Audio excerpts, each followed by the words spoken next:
diharapkan semuanya menyalakan kamera. Untuk suaranya di mute aja. Oh ya. Ada oke. Diharapkan semuanya mengaktifkan kamera biar Ibu bisa lihat juga muka-muka anak-anaknya yang ganteng. Ya. Nah, oke. Kita mulai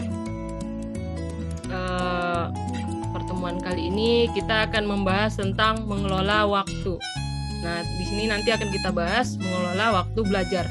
Tadi Ibu sudah bagikan Padlet yang Padlet itu adalah papan tulis yang bisa kalian lihat di HP atau laptop. Nah, itu kita jadikan media belajarnya di situ. Tadi itu udah Ibu masukkan RPP-nya, apa yang akan kita bahas pada pertemuan ini untuk sejam ke depan ya. Oke, Ibu izin share screen ya.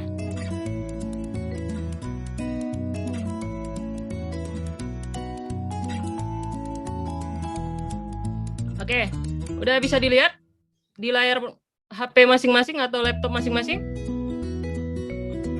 Acungkan aja jempolnya kalau udah lihat. Oke. Nah, Ibu sudah cantumkan di situ apa yang menjadi pembahasan kita kali ini, yaitu mengelola waktu belajar. Nah, tujuannya apa?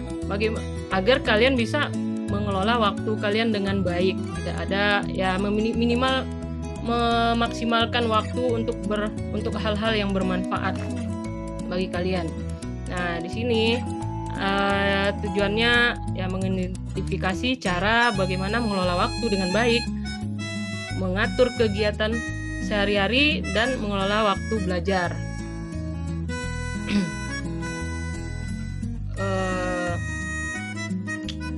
Oke. Nah, tadi ada yang udah baca apa rencana yang kita pelajari hari ini? Kayaknya muka-mukanya belum nih. Udah, oke. Nah, di sini ini nanti ya kita bahas ini ya siapa aja gitu ya. Nah, kenapa kita perlu mengatur waktu? Coba bayangkan. Kita semuanya mempunyai waktu 24 jam sehari semalam. Tapi banyak orang yang tidak bisa melaksanakan tugasnya dengan baik. Misalkan untuk sekolah, ya jam-jam sekolah, jam belajar itu bisa dimanfaatkan dengan baik. Misalkan ada tugas, kalau di SMK Muhammadiyah kan tugasnya jam 8 sampai jam 2. Nah, jangan sampai kalian melaksanakan tugas itu melewati waktu yang diberikan oleh guru. Tuh. Nah, lalu tenaga. Nah, karena waktu itu terbatas, kita nggak bisa melaksanakan segalanya tuh semuanya terselesaikan ya, nggak mungkin ya.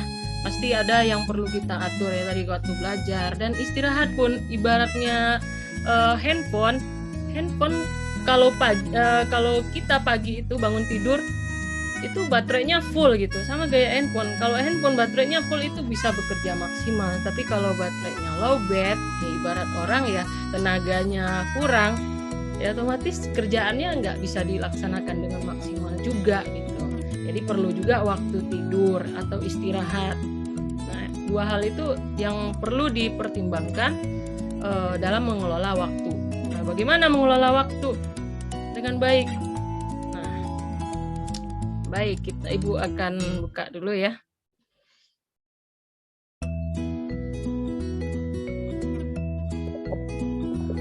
Oh, sebentar.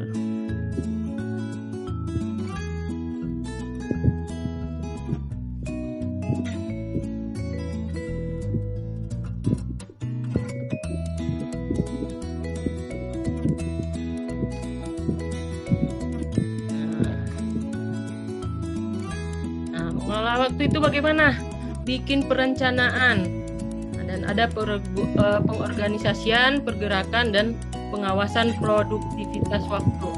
Nah, aktivitas mana yang banyak? Nah, kita perlu membuat catatan-catatan atau poin-poin yang kira-kira penting. Misalkan ada tugas dari Pak Salim, misalkan seminggu lagi harus selesai. Nah, Oke, bisalah di ini dulu. Tapi ada tugas yang dari guru bahasa Indonesia harus selesai besok. Nah, kita harus ngejar deadline. Jadi kita menulis catatan-catatan atau poin-poin yang kira-kira mana yang urgent, mana yang penting gitu ya. Tuh. Dan tentu saja kalau sebagai siswa ya tugasnya sekolah. Ada anak yang kerja sambil sekolah, ya silakan aja kerja, tapi kan kita tuh harus ada prioritasnya. Misalkan tugasnya sekolah, seorang anak tuh kan tugasnya sekolah, misalkan banyakkan kerja, tugas sekolahnya ketinggalan, ya otomatis sekolahnya nggak kecapai dan kerjanya pun yang dia dapat jadi percuma gitu. Nah, jadi ada yang harus dia prioritaskan, karena kalian pelajar otomatis sekolah.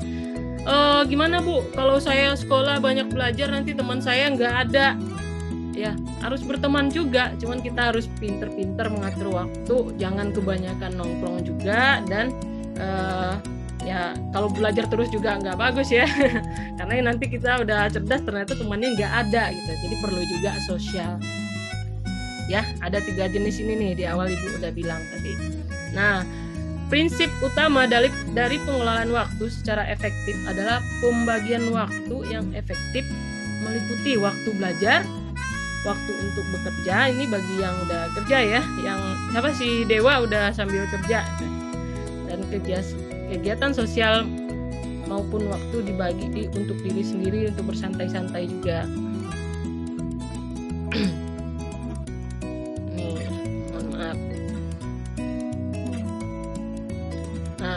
Mengatur waktu kegiatan sehari-hari adalah bagaimana waktu kita tidak terbuang percuma gitu.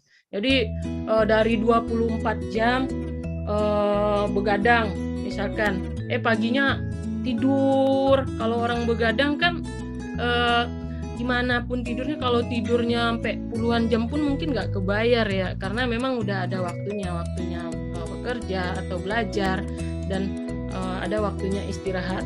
Dan malam itu bukan untuk bekerja tapi untuk istirahat. Kita harus diatur bagaimana terseimbang, jadi pinter-pinter.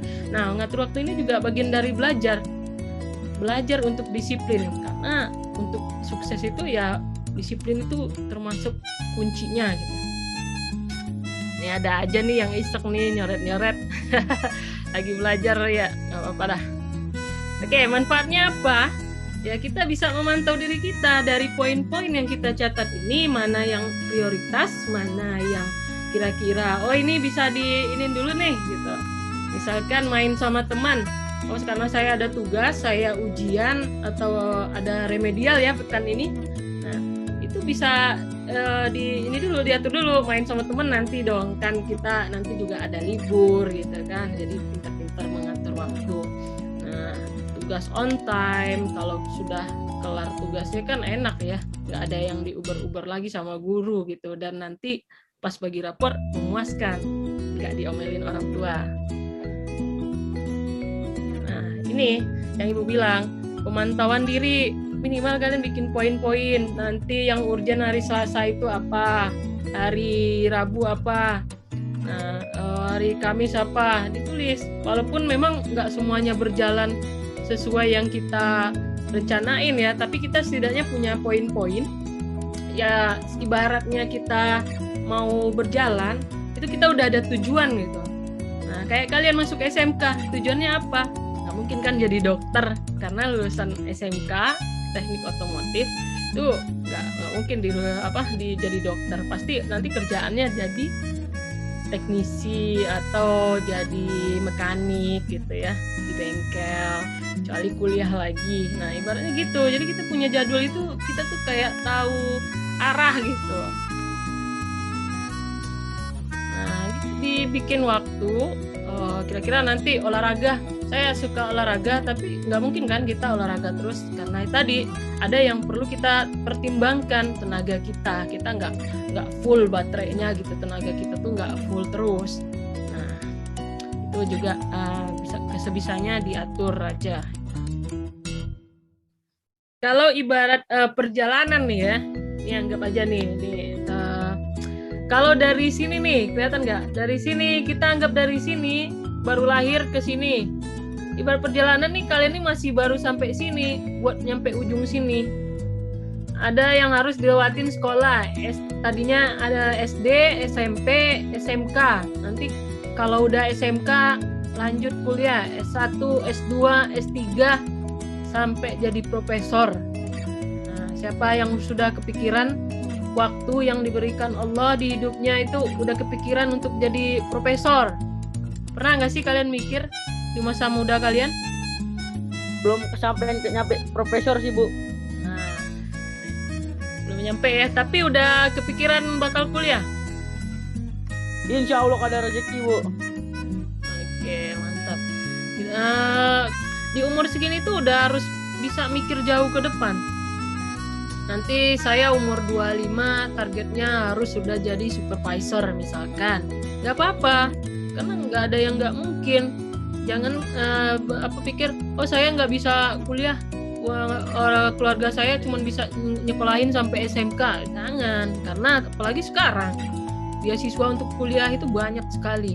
Nah, kalian di kelas 10 ini bagusin tuh nilainya, harus ada peningkatan terus. Nanti ketika kelas 12 ikut SNMPTN. Nah, jadi waktu itu harus dimanfaatkan dengan baik. Iya, ada berlanjutnya, Bu, panjang. Habis dong, misal. Nah, ini nih yang belum paham nih. Waktu itu habis. Misalkan nih, Dewa sekarang 16 tahun.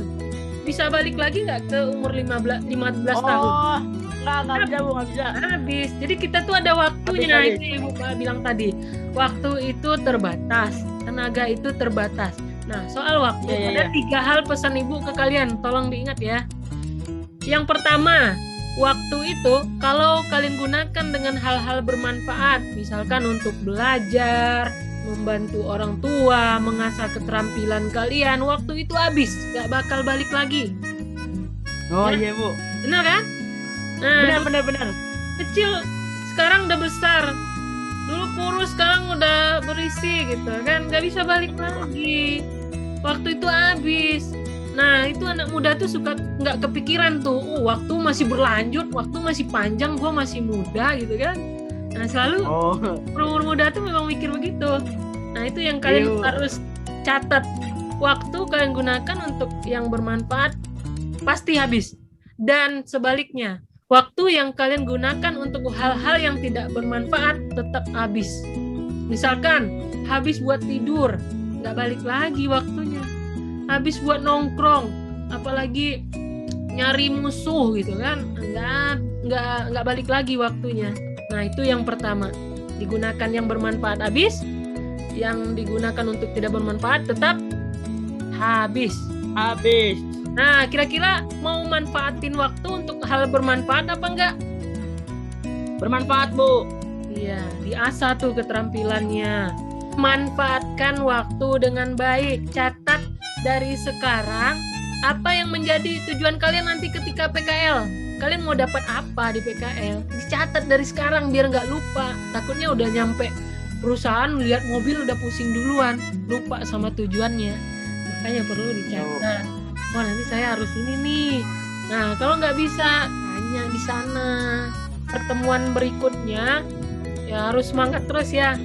Ibu kalau anak semangat, itu kalau udah semangat itu pasti ada yang didapat. Tapi kalau nggak semangat, biasanya sia-sia gitu ya. Oke, terima kasih banyak atas waktunya.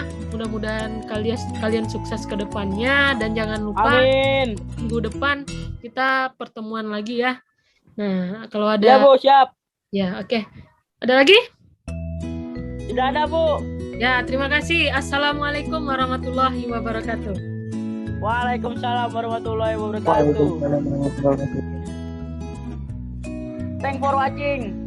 Oke, sama-sama. Sampai ketemu lagi, Dewa, Rido, semuanya, Mat Maulana.